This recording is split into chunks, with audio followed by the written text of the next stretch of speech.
one of the last things I wanted to do here, I guess we've got a couple more things we can talk about, but I did go through and I was looking at, we've talked a lot about the MCU post-Endgame.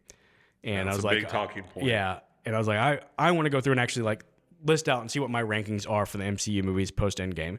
And first off, I was a little surprised. I guess I shouldn't be. It's been a while since Endgame, but this was the, I believe, 14th movie in the MCU since Endgame. It's a lot. It's crazy to believe. Yeah, it is a lot because when you think about it, to put some context, like Infinity War was the 19th. Yeah.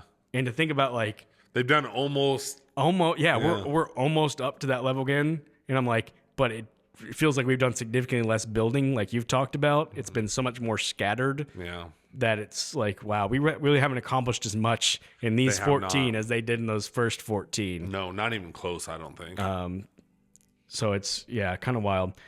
But this is, I'll just kind of list my rankings. I'll start from 14, work my way to number 1 when I did this ranking. So number 14 is kind of 14 by default. It's the Marvels. It's the one I haven't seen still to this day. So I had to put that at 14 because I haven't even seen it. 13, I put Black Panther Wakanda Forever. Yeah. For whatever reason, I hardly even remember that movie. Yeah. I did see it. I thought it was very great the way that they paid tribute to Chadwick Boseman. Very emotional beginning. And then almost the only thing that I really remember about that movie is introducing that girl who's like Iron Man and being so annoyed by that. That just sort of. Yeah. And so again, a lot of these, maybe I'm not being fair, but that's where I put it. Your rankings. Number 12, Eternals.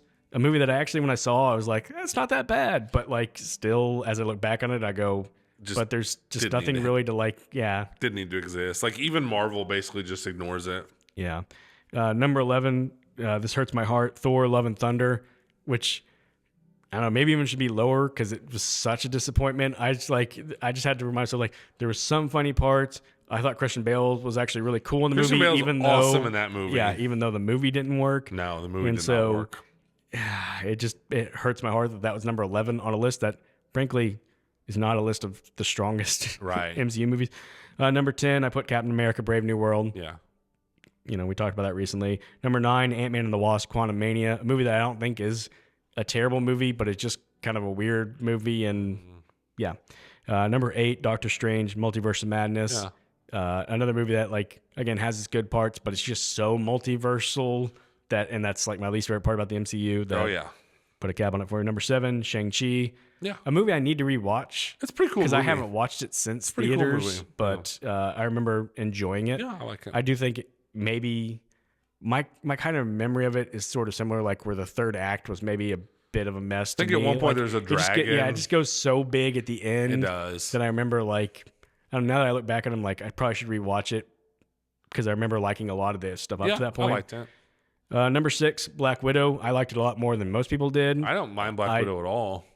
Again, I thought it's just weird. It's weird timing. That's what it was. It was, and I will say, in defense of the MCU, all this post-Endgame stuff is COVID too. Yeah. So I mean, COVID. So they had two major things that were kind of out of their control: was COVID, and then Jonathan Majors getting in legal trouble. I don't even want to get into that, but it's like, those things were out of the MCU's hands. I will say that. Yeah. Number 5, Spider-Man: Far From Home. Yeah. Which I think it's a pretty good movie, but again, I've only watched it the once. Yeah, it's good. So many of these I've only seen once. Yeah, Jake Gyllenhaal's really good in that movie. Yeah. The funny thing is, when I'm making this list, I was making it in that, you're kind of filling in like top and bottom, going back, and I was like, oh shoot, I've got to like figure out where I'm going to put Thunderbolts because I haven't seen it yet. Yeah. And so I just put a guess. And I'm keeping it where I put my guess. I'm keeping it number 4, Thunderbolts. Yeah. It could move. Obviously, we're really recency, really fresh, but number 4, Thunderbolts. Number 3, Spider-Man: No Way Home. Now, my top 3 I did actually rewatch all this week. Oh, nice. Kind of just coincidentally. My number 2, Deadpool and Wolverine. Yeah. I was hanging out with some friends who hadn't seen it, and they wanted to watch it, so I watched it with them. It is super funny. It's a mess of a movie. Like we talked about, it's hardly a movie. It's not, It's mostly just a bunch of It almost just gags. feels like its own thing off to the side. It does. I want to go back to number 3 and say with Spider-Man: No Way Home. Rewatching it, the first half, I thought, oh my gosh, I remember liking this movie. And I was like, I'm not enjoying this. When the other Spider-Man show up, that movie takes off. It really and it is a fantastic second half of that movie when those other Spider-Mans show up. Yeah. And I was like, that's really bizarre. Like it's a tale of two movies to me because before they show up, I'm like, I am not into it. It's just kind of like it's just bad setup to me. The villains don't do anything interesting in the movie to me. They're just kind of like, we got to have them all show up to be cool. But it's that dynamic when the three of them are together, and then even it's like those weirdly, guys just having the time of their life. I mean, the conversations they have where they're even just like comparing the villains they fought, and they're incredible. Yeah, I fought this alien with this goo from outer space. Oh, I fought an alien too, it was purple, and the other guy's like, I never fought an alien. I just fought a guy in a giant rhino suit. Like, yep, it's good stuff. Great stuff. And then you get that's fun, and then you get the emotional stuff of like the Andrew Garfield Spider-Man saving Mary Jane. Oh and man.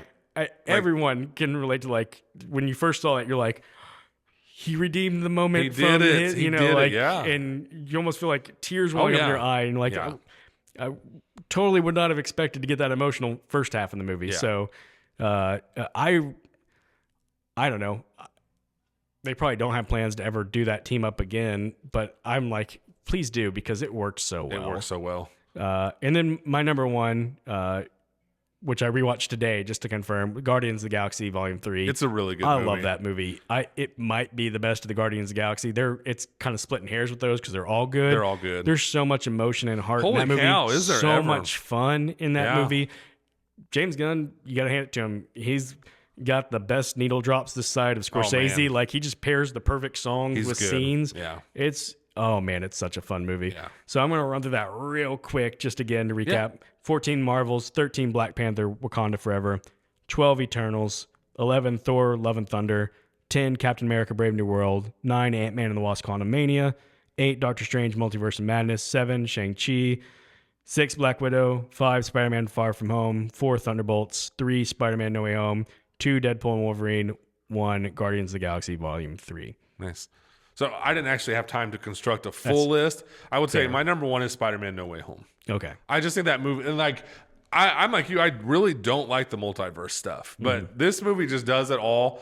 I don't mind the first half at all because I love how well the MCU has done with Peter Parker and the Zendaya character as high schoolers. Yeah. That all feels very natural. There were some good moments in there. There's some good moments. That's just a great movie. It was an awesome theater experience. That was one of the first, like, okay, COVID is over and movies are back. That's like the 4th highest grossing movie of all time. Like, people just latched onto it. Number 2 for me is Guardians 3. Everything you just said. Number 3, I would say Thunderbolts. Nice. Number 4, but with the Thunderbolts asterisk next to it, is Deadpool and Wolverine. Because it is super enjoyable, but like you said, it's almost not even a movie.